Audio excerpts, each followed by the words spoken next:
মাঝে মাঝে মনে হয় জানেন, মানুষ কেন এমন হয়, কেন মানুষ এত স্বার্থপর হয়, কেন মানুষ ভালোবাসার ক্ষেত্রে এত কৃপণ হয়। ঘটনাটা কিছুই নয়। রিঙ্কু একটা 4-5 বছরের বাচ্চা মেয়ে। ও ঠাকুমাকে বড্ড বেশি ভালোবাসে। অথচ রিঙ্কুর মা এটা কিছুতেই পছন্দ করে না।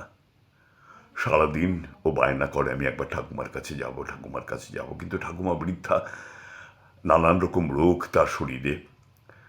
তাই রিঙ্কুর মা ওকে ঠাকুমার কাছে যেতে দিতে চায় না, এই কারণেই যে পাছে ওই রোগের কোনো ছোঁয়া রিঙ্কুকে স্পর্শ করে। কিন্তু রিঙ্কু লুকিয়ে লুকিয়ে ঠাকুমার কাছে যায়।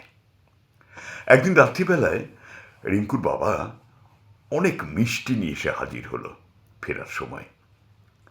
রাত্রিবেলায় ওরা খুব মজা করে মিষ্টিগুলো খেলো, আর রিঙ্কু সবার অলক্ষ্যে তাই থেকে 2টো মিষ্টি নিয়ে গিয়ে ঠাকুমার কাছে হাজির হলো। বললো, ঠাকুমা ঠাকুমা, তোমার জন্য মিষ্টি এনেছি, খাও খাও। কি, তুমি মিষ্টি কোথায় পেলে? বাবা এনেছে গো, আমরা সবাই খেয়েছি, শুধু তোমার জন্যে আমি নিয়ে এসেছি। না দিদি ভাই, তুমি এটা ঠিক করনি। কাউকে না বলে কিছু আনা মানেই চুরি করা। ছি! না ঠাকুমা, আমার ভুল হয়ে গেছে। আসলে কি জানো তো, তোমার জন্য খুব মনটি কেমন করলো, মন কেমন করলো বলেই আমি নিয়ে এলাম। খাও না গো, আর কখনো করবো না। আচ্ছা বেশ। ঠাকুমা রিঙ্কুর গালে হাত দিয়ে আদর করলো, বললো, ঠিক আছে, তুমি এনেছো, আমি খাচ্ছি।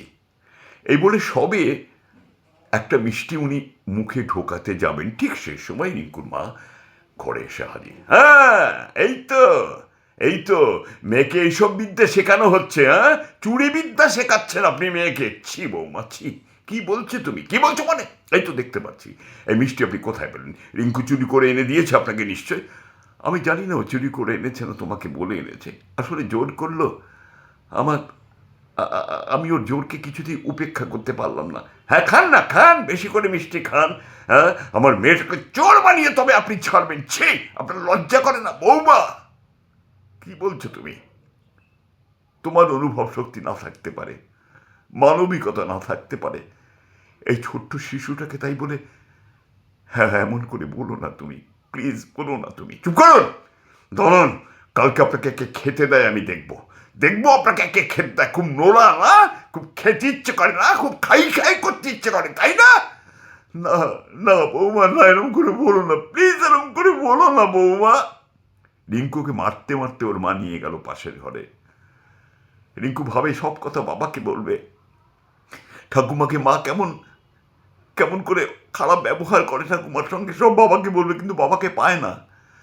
বাবা ব্যবসার কাজে এত বেশি ব্যস্ত, এত বেশি দূরে থাকে যে বাবাকে সব কথাও বলতে পারে না, বলতে পারে না। পরদিন, তারপর দিন ঠাকুমার ভাগ্যে কোনো খাবার জুটল না।